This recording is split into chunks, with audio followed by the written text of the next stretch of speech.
भारत गौरव आचार्य श्री पुलक सागर जी गुरुदेव के प्रवचन और लेटेस्ट धार्मिक भजन व कार्यक्रम निशुल्क देखने व सुनने के लिए हमारे YouTube चैनल जीन शरणम मीडिया को आज ही सब्सक्राइब करें और सबसे पहले देखने के लिए बेल आइकन पर क्लिक जरूर करें। कब समझोगे कि हमने पूजा करके पुण्य कमाया? आपने पूजा करी, दान दिया, आहार दान दिया, द्रव्य दान दिया, सब कुछ की, कैसे पता चलेगा कि मुझे पुण्य लगा है? बताइए, आप जो सब कर रहे हैं, पता कैसे चलेगा कि हमको पुण्य लग रहा है कि नहीं लग रहा है? कैसे पता चलेगा? और पता तो करना जरूरी है, और पता नहीं लगा तो घाटे का सौदा हो गया। नहीं, वो अंदाज मत मारो, रिजल्ट दो कि हम जैसे करेंगे वैसा लगेगा। वो करेंगे अरेंगे वाला छोड़ो, मुझे तो कन्फर्म बताओ कि तुमको पुण्य लगा। ध्यान रखना, पूजन करने के बाद आपके चेहरे पर जो आनंद है वह बता रहा है कि पुण्य का बंध हो गया। पुण्य का फल क्या होता है? पुण्य का फल तो सुख होता है। क्या होता है? और पूजन करके मुंह लटक गया, थक गए, कितने बज गए, कब पूरी होगी? पाप बंद कर लिया आपने। समझ में आ रहा? और आनंद के साथ ऐसा लगे कि ये 3-4 घंटे पता ही नहीं चले कैसे निकल गए। कहते ना, पुण्य की रात कब निकल जाए पता नहीं चलता, और पाप की घंटा भर भी रात के बराबर हुआ कर। तो आपको जितना आनंद मिल रहा है वही पुण्य का बंध है।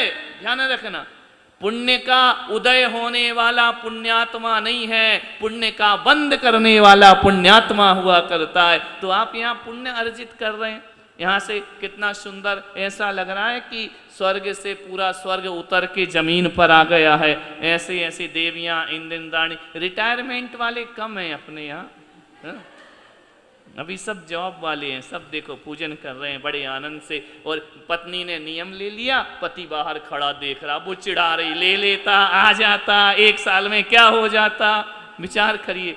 तो ये आनंद। लेकिन एक बात ध्यान रखो कि तुम्हारे पति मना नहीं कर रहे हैं और तुमको नियम लेने दे रहे हैं, तो 10% बेचारे को दे देना कि भाई चल थोड़ा पुण्य तू भी कमा ले। अनुमोदना तो कर रहे हैं, बोल तो रहे हैं कि करिए, यही धर्म है, यही धर्म का आनंद है। सौधर्म इंद्राणी बड़ी आनंदित है, चेहरे पर खुशी। उनकी बाजू वाली इंद्राणी, वो तो चेहरे ही हंसते हुए है। अब इंद्र का हम कुछ नहीं बोल सकते हैं, लेकिन इंद्राणी तो बड़ी प्रसन्न है। अब क्या करें, इंद्र महाराज भी कह रहे होंगे जब जब ये प्रसन्न होती तब तब मैं दुखी होता हूँ, और जब जब मैं प्रसन्न होता हूँ तब तक ये दुखी हो जाती है। तो अच्छा है, एडजस्टमेंट करके जीना चाहिए आनंद के साथ। तो बड़ी भक्ति से आप भक्ति करो, अर्चना करो, पूजा करो। बिल्कुल ध्यान रखना, क्या सोचते हो कि केवल गाने बजाने को कीर्तन नहीं कहते? भगवान की भक्ति में जब आप हंसते हैं, खिलखिलाते हैं, वो भगवान का कीर्तन हुआ करता है। भगवान की भक्ति में जब आप अर्घ चढ़ाते हैं, वह दान हुआ करता है। भगवान की भक्ति में जब आप थिरकते हैं, वो सम्मेद शिखर की वंदना हो जाया करती है। यहीं बैठकर शिखर जी के नज़ारे आ जाते हैं। ऐसा पुण्य का अवसर है। बोले जब अवसर मिले तो कैसे पुण्य कमाना चाहिए? शास्त्रों में लिखा है, जैसे एक लाल लोहे का गोला आग जिसमें प्रवेश कर गई है, जब लोहे में अग्नि प्रवेश कर जाती है, लोहा अग्निमय हो जाया करता है। लेकिन जब उस गोले को पानी में डाल दिया जाता है, सब तरफ से पानी को सोख लिया करता है, अग्नि को शांत कर देता है। ऐसे ही हमें पुण्य करना चाहिए। आज हम लोग भी कसायों के लाल गोला हैं, है कि नहीं? क्रोध है, माया है, छल है, कपट है। विचार करिए, लाल हो रहे हैं क्रोध में, लेकिन जब भगवान की भक्ति के पानी में डूबते हैं, वह हमारी कसायों की अग्नि शांत हो जाती है और मन हमारा शीतल हो जाया करता है। क्या सोचते हो? ये मत सोचो कि ये पूजा पाठ से क्या होगा। 1000 जन्मों के पाप जिनेंद्र की पूजा से नष्ट हो जाया करते हैं। कहा ना, नेक जन्म कृतम पापम दर्शने विनश्यति। हे जिनेंद्र भगवान, तुम्हारा दर्शन करने से अनंत अनंत जन्मों के पाप नष्ट हो जाया करते हैं। कैसे हो जाते हैं? किसी ने पूछा इतने जन्मों के पाप एक दिन के विधान से कैसे नष्ट होंगे? कई विधान करना पड़ेंगे, कई पूजा करना पड़ेगी। बोले ऐसा नहीं है, जैसे किसी कमरे में 1000 वर्ष पुराना अंधकार हो। अंधेरा कितने वर्ष पुराना? तो उस अंधेरे को भगाने के लिए 1000 दीपक नहीं जलाना पड़ते। कितना जलाना पड़ता है?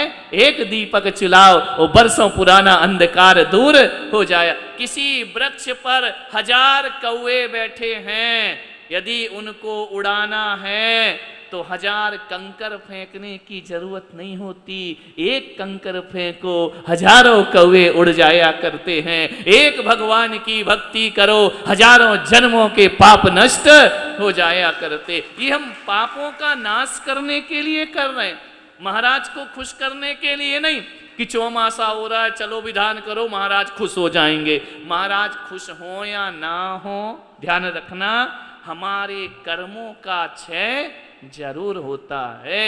अनेक जन्मों के पाप भगवान की भक्ति से नष्ट हो जाया करते हैं। देखो हमारा मार्ग तो कठिन है, हमें कर्म नाश करने के लिए तपस्या करना पड़ेगी।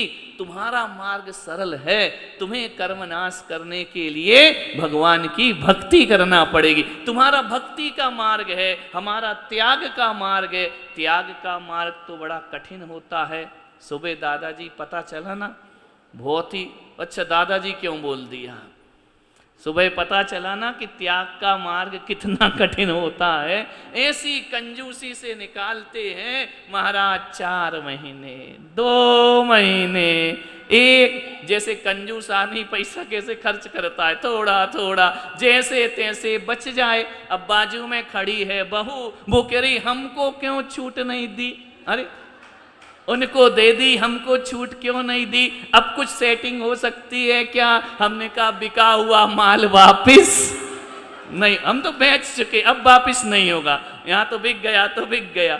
अब लास्ट माले वहाँ तो छटा छटाया मिलता है। सब्जी की मंडी में जाओ, लास्ट में पहुंचो तो ताजी ताजी मिलती है क्या? वो छटी चटाई जो कोई पसंद नहीं करता वो लास्ट वाले को दे देते हैं। शुरू शुरू में तो ताजे ताजे मिला करते हैं।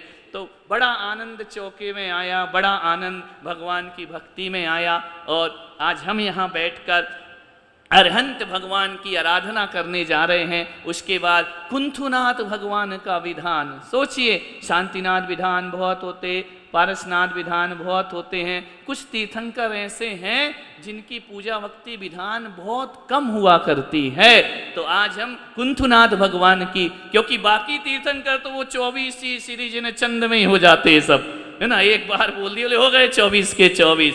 लेकिन अपन यहाँ पर 24 भगवानों के अलग अलग विधान कर रहे हैं, अलग अलग भक्ति कर रहे हैं, अलग अलग श्रद्धा सुमन समर्पित, ऐसे समर्पित करते हुए ध्यान रखना ऐसा ना हो कि वक्त भी गया, पैसा भी गया, समय भी गया, पल्ले कुछ नहीं पड़ा। नहीं, पूरे उत्साह आनंद से भक्ति करो। देने वाला इंद्र द्रव्य दान करके पूजन कर रहा है, बाकी जो सहयोगी बैठे हुए हैं हमें मालूम है ये सब अपने रिलेशन की वजह से आए हैं, व्यवहार की वजह से।